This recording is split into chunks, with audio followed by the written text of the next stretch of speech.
As far as fractures are concerned, there were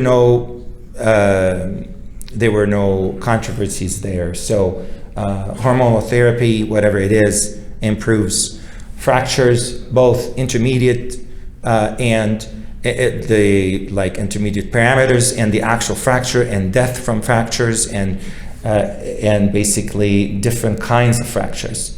Of course, the fractures that were the worst ones were the hip fractures.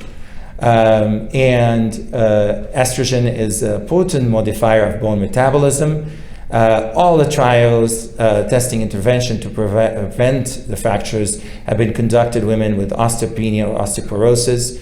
The PEPI trial and WHI are unusual in having evaluated HRT for effects on bone health and women unselected for fracture risk. The PEPI trial enrolled some few hundreds of women in a 3-year trial comparing treatment with CE alone, CE and MPA daily, CE with MPA sequentially, or CEE with micronized progesterone. I mention all of this to just indicate to you how many trials have been done about this subject. And so in like all our other areas of medicine, of reproductive medicine, we just do all of these things, like whether it is, oh, we need to remove a fibroid, or we're going to remove adenomyosis or not, or give this and that affects implantation or not. The studies are so small, and most of them are not prospective. So a lot of these studies are humongous, and some of them are smaller, and even when they're small, they're in the hundreds.